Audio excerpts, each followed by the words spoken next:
नमस्कार विद्यार्थी मित्रांनो, महाराष्ट्र रेंट कंट्रोल ॲक्टचा सेक्शन 7मधला आपण सबसेक्शन 1 आणि सबसेक्शन 2 बघितला होता. तिथे आपण व्याख्या बघितली, सरकारचे वाटप आणि कॉम्पिटंट ऑथॉरिटी काय असते ते.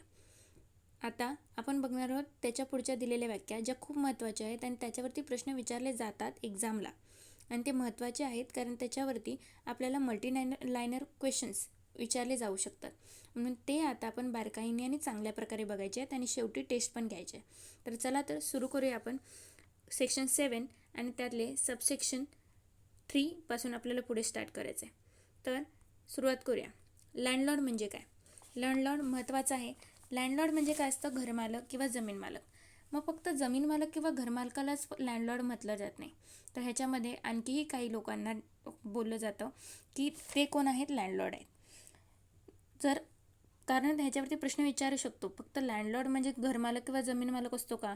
नाही. तर त्याच्यामध्ये ऑप्शन पण दिले असतील की समजा एखाद्या माणसाने एखादा रिलेटिव्ह असेल घरमालकाचा आणि त्याच्या वतीने तो घराचं भाडं कलेक्ट करायला आला आणि परत तो त्याने घरमालकांना नेऊन ते भाडं दिलं, तर त्याला लँडलॉर्ड बोलायचं नाही का? तर बोलायचं. ठीक आहे. मग अशा वेळी सगळे ऑप्शन्स तुम्हाला माहिती पाहिजेत. समजा तो घरमालक गावी गेला आणि त्याच्या वतीने जर त्याच्या बायकोनी किंवा त्याच्या जे रिलेटिव्ज आहेत त्याने भाडं घेतलं आणि त्यांनी स्वतः ते भाडं खर्च केलं, तरीही ते लोक लँडलॉर्ड झाले. म्हणजे काय? आपल्याला बघायचं आहे की नक्की लँडलॉर्ड कोण कोण असतं. तर आता लँडलॉर्डची डेफिनेशन बघूया. ज्याला रेंट घेण्याचा अधिकार आहे त्या रिस्पेक्टिव्ह प्रिमायसेसमध्ये, त्याला बोलायचं लँडलॉर्ड. पहिला पॉईंट. दुसरा पॉईंट, ट्रस्टीज, गार्डियन, रिसिव्हर हे लोक जरी त्या मालकाच्या वतीने रेंट घेत असतील तरी त्यांना लँडलॉर्ड म्हटलं जातं. दुसरा पॉईंट क्लिअर. नंतर तिसरा पॉईंट. समजा जर ए व्यक्तीने बी व्यक्तीला रूम भाड्याने दिली आणि बी व्यक्तीने सी व्यक्तीला ती रूम परत भाड्याने दिली, पण भाड्याने द्यायच्या अगोदर घरमालकाची म्हणजेच एची परवानगी घेतली, तर बी व्यक्ती पण काय असू शकतो? लँडलॉर्ड असू शकतो. कारण त्याने पण नंतर पुढच्या माणसाला भाड्याने दिली ना, मग त्याला पण लँडलॉर्ड म्हटलं जाणार. त्यालाच सबटेनंट पण बोलतात, तो पण लँडलॉर्ड असतो. त्यानंतर लायसन्सर, ज्याने लायसन्सवर जमीन दिलेली आहे त्याला पण लँडलॉर्ड बोलतात. एक्झाम्पल देते म्हणजे चांगलंच समजेल. आमचे एक नातेवाईक आहेत जे इस्लामपूर शहरामध्ये राहतात. त्यांचा खूप मोठा बंगला आहे. वरती स्लॅब आहे, खालच्या तळमजल्याला त्यांची फॅमिली राहते आणि वरचा स्लॅब त्यांनी भाड्याने दिला आहे, तो पण लायसन्सवर. जे मोबाईल टॉवर असतात ना, मोबाईलला रेंज येते बघा, त्याने तसा टॉवर काय केलेला आहे, त्यांनी तसं टॉवर काय केलेलं आहे? भाड्याने दिलेलं आहे. त्यांना काय होतं, त्या सगळ्या जो एरिया त्यांनी भाड्याने दिला आहे त्याचं भाडं मिळतं. मग ते कोण झाले? लायसन्सर. कारण लायसन्सवर देऊन टाकली ती जमीन वापरायला. ठीक आहे. हा चौथा पॉईंट क्लिअर झाला. आता 5वा पॉईंट बघूया.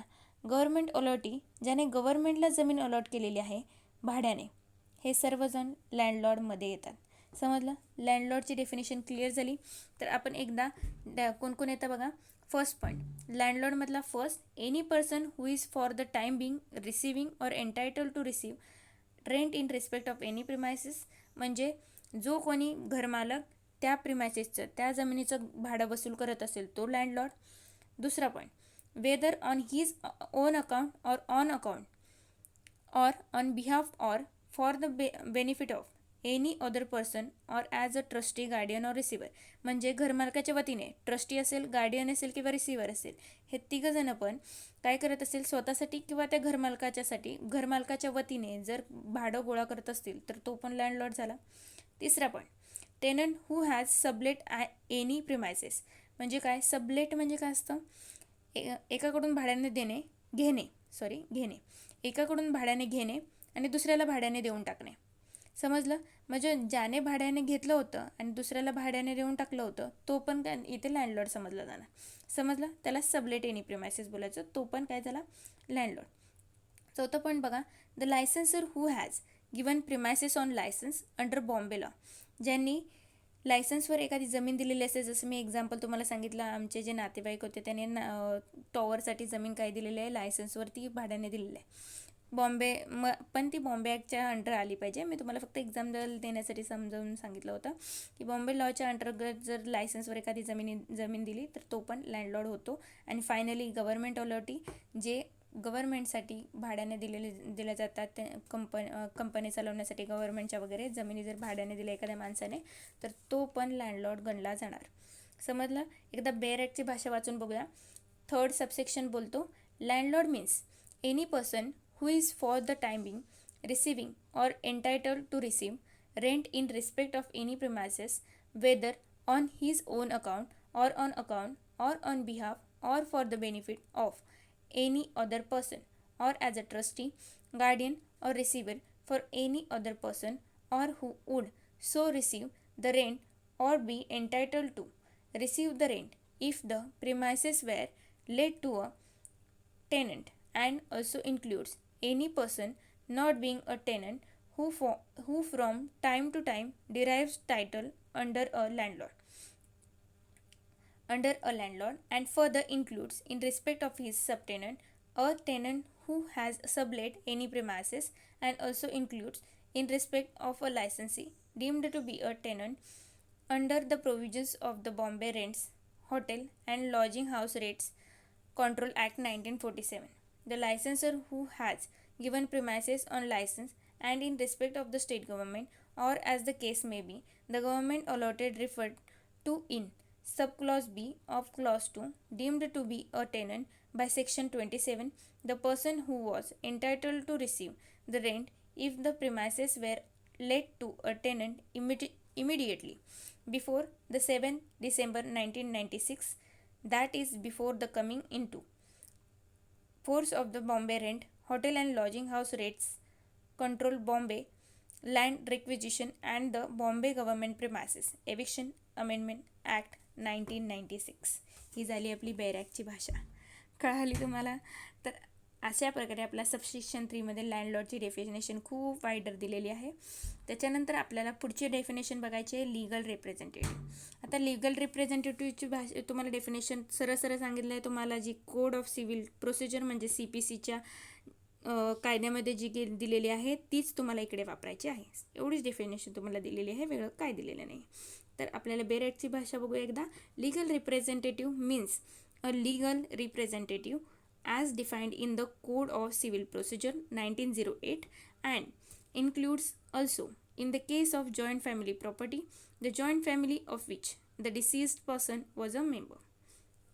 अशा प्रकारे बेअर ॲक्टची भाषेमध्ये सरळ CPCच्या अंडरमध्ये जी काही लिगल रिप्रेझेंटेटिव्हची भाषा आहे, जर एखादा तो घरमालक किंवा एखादा माणूस जर मेला तर त्याचे जे लिगल हेअर्स असतात म्हणजे त्याची मुलं वगैरे त्याचे जे वंशज असतात ना पुढे, त्यांनाच लिगल रिप्रेझेंटेटिव्ह म्हणतात.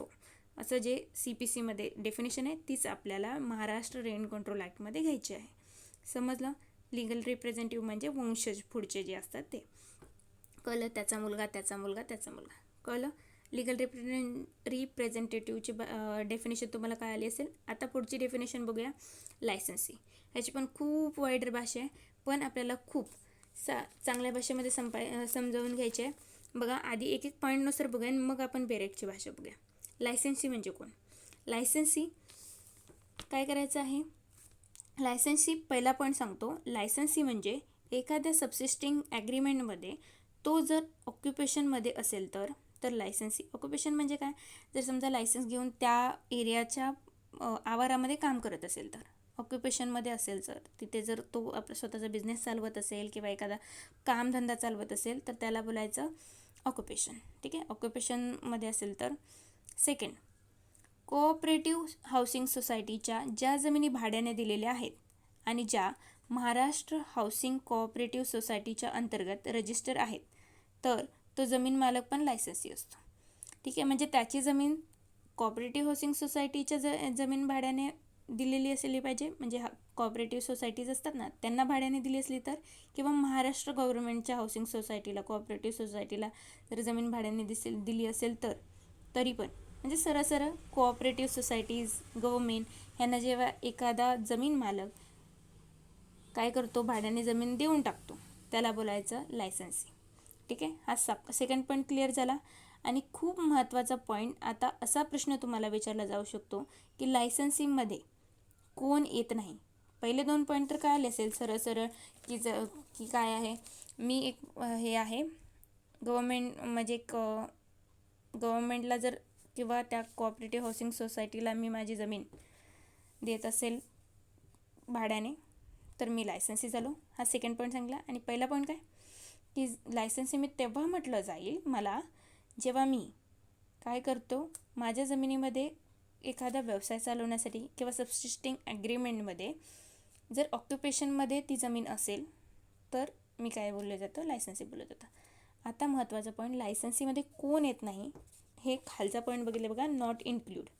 ठीक आहे, तर त्याच्यामध्ये तुम्ही नीट लक्षात ठेवा लायसन्सीमध्ये कोण येत नाही ते. पहिला पॉईंट, पेईंग गेस्ट लायसन्सीमध्ये अजिबात येत नाही. म्हणजे पेईंग गेस्ट तुम्ही मूवीजमध्ये किंवा सिरियल्समध्ये खूप वेळा बघितलं असेल, पेईंग गेस्ट तो अजिबात लायसन्सीमध्ये येत नाही. आता पेईंग गेस्ट म्हणजे कोण, तर तुम्ही ज्या घरात राहताय त्याच घरात तो पैसे देऊन जर राहत असेल तर तो पेईंग गेस्ट असतो. आणि तुमच्या दुसऱ्या घरात जिथे तुम्ही राहत नाही तिथे जर कोणी भाडे देऊन राहत असेल तर तो सरळ टेनंट म्हणजे भाडेकरू झाला ना, तो पेईंग गेस्ट नसतो. म्हणजे पेईंग गेस्ट पैसे तर देतो राहण्याचे, पण ज्या घरात तुम्ही राहता त्याच घरात राहतो, त्याला बोलायचं पेईंग गेस्ट. तो अजिबात लायसन्सी नसतो. कळलं, कारण तो आपण जिथे ज्या घरात राहतो ना त्याच घरात राहतो, म्हणून तो लायसन्सी नसतो. पहिला पॉईंट क्लिअर. सेकंड पॉईंट, आणि कोण येत नाही लायसन्सीमध्ये, तर मेंबर ऑफ फॅमिली. पण ऑब्व्हियसली लायसन्सीमध्ये येणार नाही, ऑब्व्हियसली, कारण मेंबर ऑफ फॅमिली, त्याची मुलं किंवा त्याची बायको तिथे राहण्याचे पैसे देते का, नाही देत. आणि त्यांनी लायसन्स घेतलेलं असतं का त्या घरात राहण्याचं, नाही, कारण ती बायको असते किंवा मुलं असते म्हणून राहते त्या घरात, म्हणून ते अजिबात लायसन्सीमध्ये येणार नाही. कळलं. आणि लायसन्सीमध्ये कोण येत नाही अजून, हे 2 पॉईंट क्लिअर झाले. पेईंग गेस्ट येत नाही, फॅमिली मेंबर येत नाही. तिसरा पॉईंट, अजून कोण येत नाही लायसन्सीमध्ये, तर माझ्या घरी काम करतोय एखादा नोकर असेल, चाकर असेल समजा, म्हणून मी त्याला माझ्या घरात राहायला जागा दिली तर हा सुद्धा लायसन्सीमध्ये येत नाही. तिसरा पॉईंट क्लिअर. चौथा पॉईंट, माझा बिझनेस चालवतोय, म्हणजे माझा एखादा बिझनेस आहे आणि तो हँडल करतोय माणूस, म्हणून जर तो माझ्या घरात राहतो तर तो सुद्धा लायसन्सीमध्ये येत नाही. चौथा पॉईंट क्लिअर. आणि पाचवा पॉईंट, जर माझा जी जमीन आहे समजा, जे मेडिकल सर्व्हिसेस जर माझ्या मालकीच्या जाग्यावर माझ्या जमिनीवर चालू असेल, मेडिकल सर्व्हिसेस किंवा पॅरामेडिकल सर्व्हिसेस, तर ते पण लायसन्सीमध्ये येत नाही. क्लिअर. तर अशा प्रकारे आपण बघितलं की 5 जणं लायसन्सीमध्ये येत नाहीत आणि 2 जणं लायसन्सीमध्ये येतात. 2 जणं कोण येतात, जर कोऑपरेटिव्ह सोसायटीला भाड्याने जमीन दिली तर, किंवा सबसिस्टिंग अग्रीमेंट ऑलरेडी ऑक्युपेशनमध्ये जर ती जमीन असेल तर लायसन्सीमध्ये येतं. हे 2 पॉईंट क्लिअर. कोण येत नाही, पेईंग गेस्ट येत नाही, फॅमिली मेंबर्स येत नाही, नोकर चाकर जर काम करत असेल घरात म्हणून माझ्या घरात राहत असेल तर येत नाही, माझा बिझनेस सांभाळणारा माणूस येत नाही, आणि जे माझ्या जमिनीवरती मेडिकल किंवा पॅरामेडिकल किंवा हॉटेल जरी चालवत असेल एखादा माणूस तर तो पण लायसन्सीमध्ये येत नाही. कळलं. 5 जणं लायसन्सीमध्ये येत नाहीत. हे पूर्णपणे क्लिअर झालं तुम्हाला. आता एकदा बेरेटची भाषा खूप महत्त्वाची आहे. मला माहिती आहे तुम्हाला बेरेटची भाषा खूप अवघड वाटते, पण खूप जरुरी आहे यार हे वाचणं, कारण तुम्हाला एक्झाममध्ये थोडं तरी त्याचं जरी शब्द जरी आले ना तरी खूप मोठी गोष्ट आहे. त्यामुळे आपण एकदा बेरेटची भाषा वाचूया. लायसन्सी काय असतं.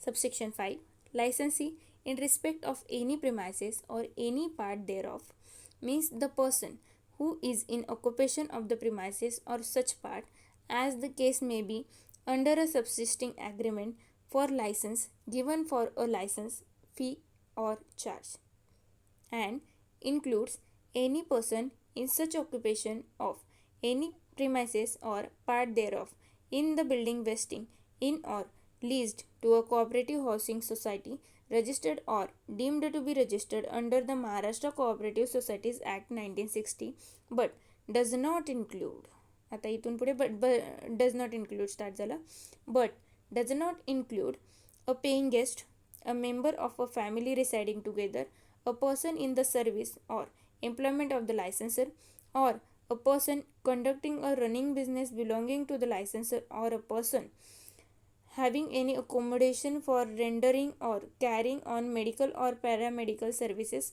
or activities in or near a nursing home, hospital or sanatorium, or a house, hostel, guest house, club, nursing home, hospital, sanatorium, dharamshala हे सगळं जरी माझ्या जमिनीवरती चालवलं असेल तरी तो येत नाही.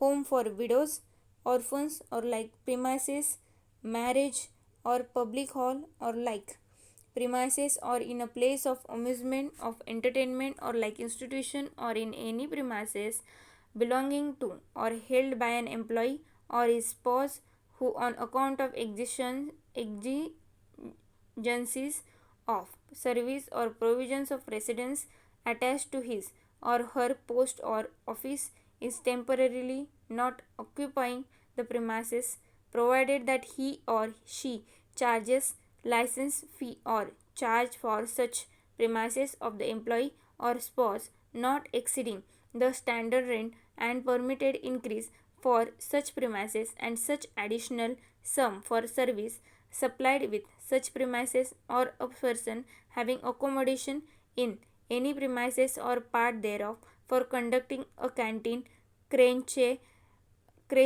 dispensary or other services as amenities by any undertaking or institution and the expressions licensors and premises given on license shall be constructed accordingly. हो, तुम्हाला वाटत असेल की एवढं मोठं आहे, बट बेर ॲक्टची भाषा आहे ना म्हणून वाचलं. पुढच्या वेळी जेव्हा आपण रिव्हिजन करू ना फक्त पॉईंट्स लक्षात ठेवू. आपण बेर ॲक्टच्या भाषेनुसार नाही वाचणार आहे, कारण आपल्याला फक्त Maharashtra rent act control act फक्त आपल्याला प्रिल आहे. ह्याच्यावरती आपल्याला फक्त MCQs क्वेश्चन येऊ शकतात. त्यामुळे आपल्याला ह्याच्यावरती क्वेश्चन पेपर लिहायचा नाही आहे. सो फक्त पॉईंट आपण बघणार आहोत. ओके, तर लायसन्सीची डेफिनेशन झाली. आता लोकल ऑथॉरिटी म्हणजे कोण असतं, तर इम्पॉर्टंट पॉईंट, लोकल ऑथॉरिटीमध्ये मुंबई म्युन्सिपल कॉर्पोरेशन येतं आणि मुंबई म्युन्सिपल कॉर्पोरेशनच्या ॲक्टमध्ये नागपूर म्युन्सिपल कॉर्पोरेशनच्या ॲक्टमध्ये जे काही कॉर्पोरेशन येतात ते सगळे येतात.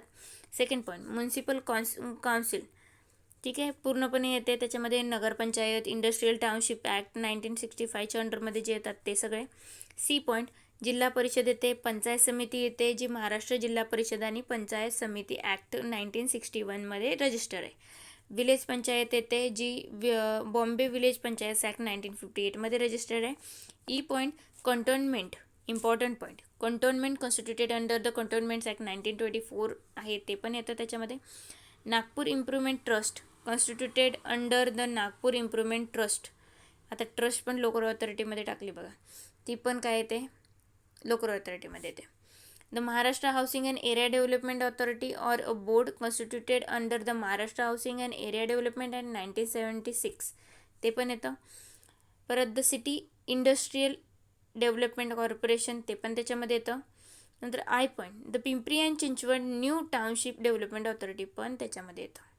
क्लिअर, लोकल ऑथॉरिटीमध्ये एवढंच येतं. लक्षात ठेवायचं आहे, सरळ लक्षात ठेवायचं आहे, एवढं डोक्याला हे द्यायचं नाही, कारण एक लक्षात राहणार नाही. मुंबई म्युन्सिपल कॉर्पोरेशनमध्ये जे काय येतं ते, नागपूर म्युन्सिपल कॉर्पोरेशनमध्ये जे काय येतं ते, नॉर्मल आपल्या जिल्हा परिषद, पंचायत समिती, परत ज्या काही ग्रामपंचायत वगैरे हे सगळं लोकल ऑथॉरिटीमध्ये येतं. कारण तुम्हाला 3 स्टेअर तर माहीत असेल ना, जिल्हा स्तरावरती जिल्हा परिषद, तालुका स्तरावरती पंचायत समिती, हे सगळं लोकल ऑथॉरिटीमध्ये येणारच आहे. आता ह्याच्या व्यतिरिक्त आहे तेवढंच लक्षात ठेवायचं आहे, बाकी तर तुमच्या लक्षात राहील. तर मग काय काय लक्षात ठेवायचं आहे, कंटोनमेंट, ठीक आहे, कंटोनमेंट तर लक्षात ठेवायचंच आहे, ते लोकल ऑथॉरिटीमध्ये येतं. नागपूर इम्प्रूव्हमेंट ट्रस्ट लोकल ऑथॉरिटीमध्ये येतं. महाराष्ट्र हाऊसिंग, आता हाऊसिंगचे पण बिझनेसवाला पण लोकल ऑथॉरिटीमध्ये टाकलेलं आहे. आणि सिटी अँड इंडस्ट्रियल डेव्हलपमेंट हे पण लोकल ऑथॉरिटीमध्ये येतं, ठीक आहे. आणि शेवटचं पिंपरी चिंचवड न्यू टाउनशिप पण लोकल ऑथॉरिटीमध्ये येतं, एवढंच लक्षात ठेवायचं आहे. लक्षात ठेवण्याचा प्रयत्न करा, कारण ह्याच्यावरती टेस्टमध्ये प्रश्न आहे, ठीक आहे. आता पेईंग गेस्ट 7th तुम्हाला डेफिनेशन दिली आहे. मी तुम्हाला आधीच सांगितलं पेईंग गेस्ट म्हणजे कोण आहे, जो आपण जिथे राहतो त्या घरामध्ये जर पैसे देऊन एखादा माणूस राहत असेल तर त्याला पेईंग गेस्ट म्हणायचं. हे 7th ऑलरेडी दिलं आहे. Paying guest means a person not being a member of the family, फॅमिलीचा मेंबर नसतो तो, बाहेरून राहायला आलेला असतो, कामाला आला असेल किंवा कशालाही. Who is given a part of the premises in which the licensor reside, जिथे लायसन्सर स्वतः राहतो तिथेच तो माणूस जर ऑन लायसन्स राहत असेल, म्हणजे त्याच्या परमिशनने राहत असेल, तर त्याला पेईंग गेस्ट म्हटलं जातं. ओके, आता 8.1 is permitted increase. Permitted increase म्हणजे इन्क्रीज भाडं वाढवण्यासाठी काय केलेलं आहे, परमिशन दिलेले आहे, तर त्याला परमिटेड इन्क्रीज बोललं जातं. तर लक्ष द्या, permitted increase means and increase in rent permitted under the provision of this act. Okay. त्याच्यानंतर 9th पॉईंट प्रिमायसेस. प्रिमायसेस काय असतं, तर premises means any building or part of a building let or given on licence. जी लायसन्सवरती building दिली जाते, पूर्ण देऊ दे किंवा त्याचा एखादी रूम देऊ दे लायसन्सवर, त्याला पूर्ण ह्याला प्रिमायसेसच म्हटलं जातं. मग प्रिमायसेसमध्ये काय काय येतं बघा. फर्स्टमध्ये सांगले गार्डन येतं, ग्राउंड येतं, तिथे तुम्ही खेळता, गॅरेजेस येतात, आउट हाऊसेस येतात, हे सगळेजण कशामध्ये येतात, प्रिमायसेसमध्ये. If any appurtenant to such building or part of the building. Okay. Second point, any fittings affixed to such buildings or part of a building for the more beneficial enjoyment thereof but does not include a room or other accommodation in a hotel or lodging house. तर अशा प्रकारे premises बघितलं. तर आपण आता जास्त त्याच्यामध्ये आतमध्ये नको घुसूया, कारण प्रिमायसेसवरती जास्त प्रश्न नाही विचारत. आपण इम्पॉर्टंट पॉईंट आपण बघूया. स्टँडर्ड रेंट काय असतं. आता स्टँडर्ड रेट 2 प्रकारे ठरवला जातो. बॅरेकच्या भाषेनुसार नका बघू, फक्त 2च पॉईंट लक्षात ठेवा. स्टँडर्ड रेट 2 प्रकारे ठरवला जातो. एक तर स्टँडर्ड रेट ठरवला जातो कशाने, पहिलं तर महाराष्ट्र रेंट कंट्रोल ॲक्टच्या सेक्शन 8मध्ये सांगितले की कोर्टाला स्टँडर्ड रेट ठरवण्याचा अधिकार आहे. त्यानुसार स्टँडर्ड रेट ठरवला जाईल, पहिला पॉईंट. किंवा दुसरा पॉईंट, आधी मी तुम्हाला पहिल्या सेशन्समध्ये आपले जे झाले ना पार्ट 1 पार्ट 2, त्याच्यामध्ये नेहमी सांगायची की आपल्या महाराष्ट्रामध्ये 3 भाग होते. विदर्भाला वेगळा कायदा, मराठवाड्याला वेगळा कायदा, मुंबईला वेगळा कायदा. तर हे ते 3 कायदे होते ना, विदर्भासाठी विरार, मराठवाड्यासाठी हैदराबाद आणि महाराष्ट्रासाठी मुंबईसाठी बॉम्बे. तर हे तिन्ही कायद्यानुसार पण जे काय स्टँडर्ड रेट ठरवले असतील, फिक्स रेंट ठरवले असतील, ते पण कशामध्ये येणार, स्टँडर्ड रेंटमध्ये येणार. कळलं. अशा 2 प्रकारे स्टँडर्ड रेट ठरवला जातो. तर आता डायरेक्ट आपण बघतोय की टेनंट कोण असतो, ठीक आहे, आणि टेनंट कोण नसतो. त्याच्यावरती एक प्रश्न आहे टेस्टमध्ये. तर टेनंट काय असतो ते बघूया. सबसेक्शन 15 टेनंटची डेफिनेशन सांगतो. तर टेनंट, ओके, टेनंट म्हणजे पहिलं तर ज्याच्या अकाउंटवर हा भाडं पेएबल आहे, म्हणजे ए माणूस आहे त्यालाच हे भाडं पे करायचं आहे बीला, तर तो टेनंट मानला जाईल. सेकंड पॉईंट, जो स्वतः टेनंट आहे तो ऑब्वियसली. नंतर तिसरा पॉईंट, जो डीम्ड टेनंट असेल तो. नंतर चौथा पॉईंट, जो सब टेनंट आहे तो. पाचवा पॉईंट, ज्याला परत टेनंट म्हणून टायटल दिलं असेल तो टेनंट असतो. आणि 6वा पॉईंट शेवटचा, जर टेनंटचा मृत्यू झाला तर त्याच्यानंतर जे वंशज असतील पैसे भरणारे ते पण टेनंट असतात. कळलं, म्हणजे टेनंटमध्ये कोण कोण येतं ते. तर आता टेस्ट आपण सॉल्व करूया, म्हणजे आपल्याला किती कळलं आहे आपल्याला. पहिला प्रश्न, according to section 7 of Maharashtra rent control act 1999 tenant includes. पहिलाच प्रश्न, टेनंटमध्ये कोण कोण येतं, ठीक आहे. आपण आधी इंग्लिशमध्ये पण बघूया, बिकॉज क्वेश्चन इंग्लिशमध्ये आहे. टेनंटमध्ये बघा, हू इज अ टेनंट म्हणजे स्वतः टेनंट येतो. Second, who is a deemed tenant, deemed tenant येतो. Third, who is sub tenant as permitted under a contract or by the permission or consent of the landlord.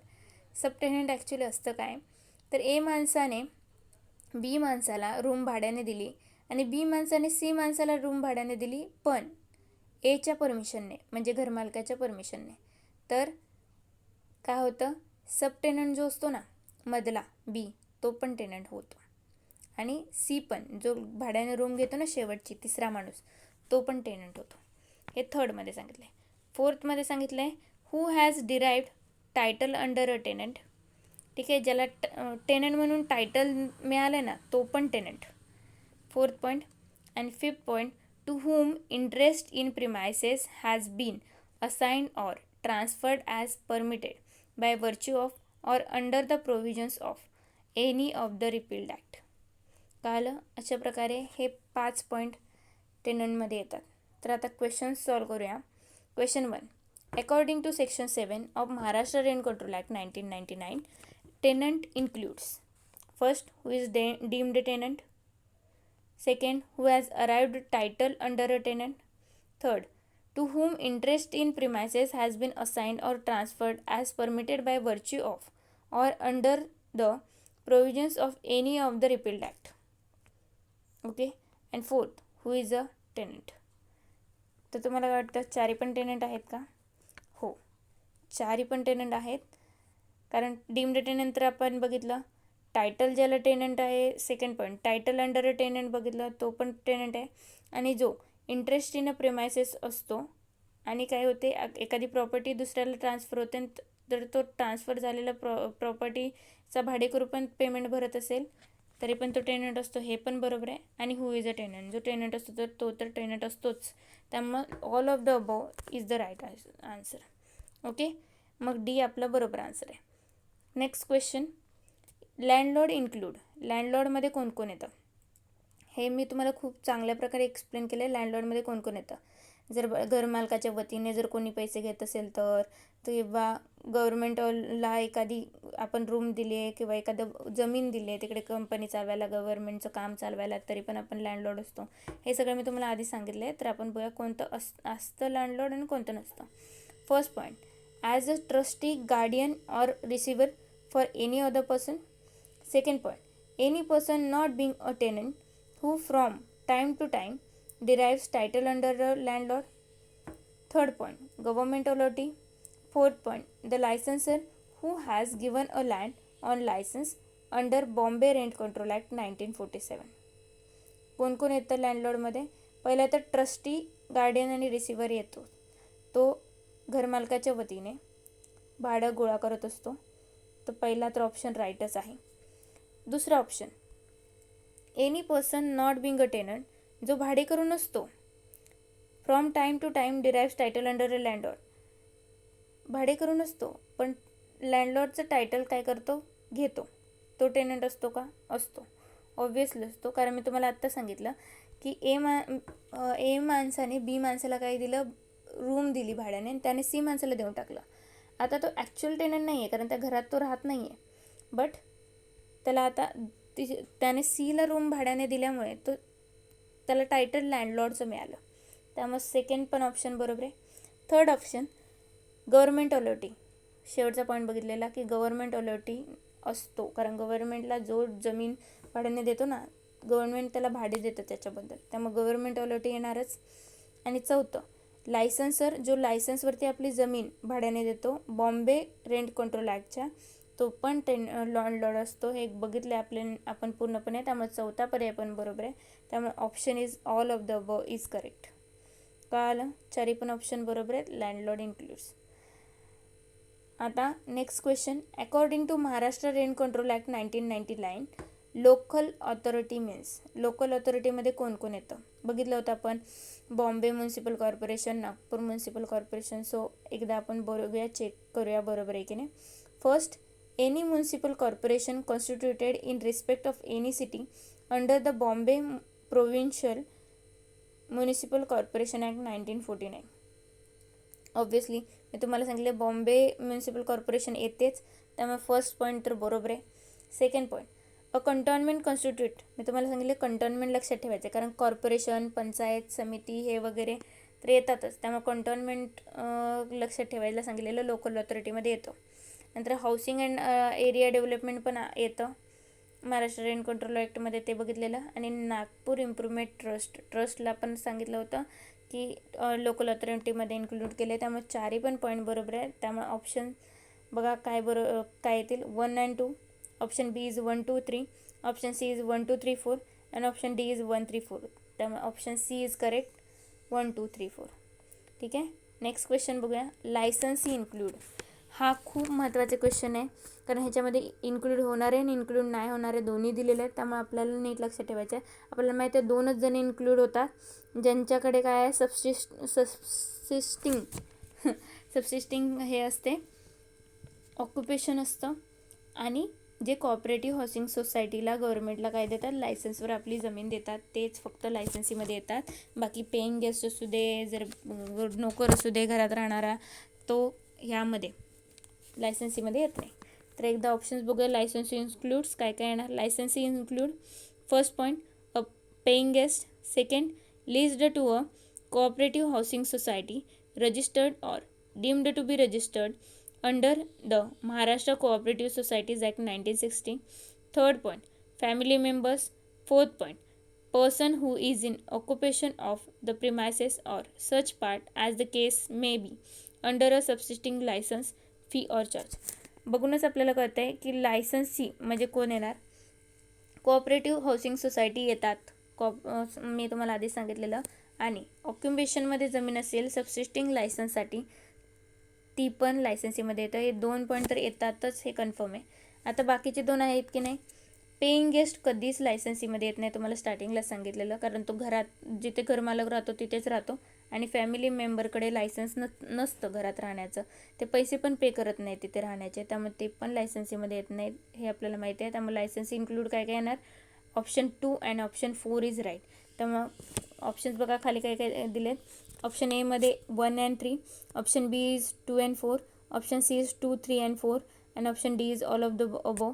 त्यामुळे answer is 2 and 4 is correct. Okay, तर अशा प्रकारे हा question झाला. Next question बघूया. Licensee does not include. तुम्हाला 2च गोष्टी लक्षात राहिल्या ना की लायसन्सीमध्ये काय इन्क्लूड होतं. फक्त कोऑपरेटिव्ह हाऊसिंग सोसायटी आणि सबसिस्टिंग ॲग्रीमेंटला ऑक्युपेशनमध्ये जर असेल ती जमीन, तर एवढं जरी 2 लक्षात राहिलं तर बाकी सगळे लायसन्सीमध्ये इन्क्लूड होत नाही, हे तुम्हाला डायरेक्टली लक्षात राहील. त्यामुळे ऑप्शन फर्स्ट बघूया. Licensee does not include. First option leased to a cooperative housing society registered or deemed to be registered under the Maharashtra Cooperative Societies Act 1960. Second, person in the service and employment of the licensor.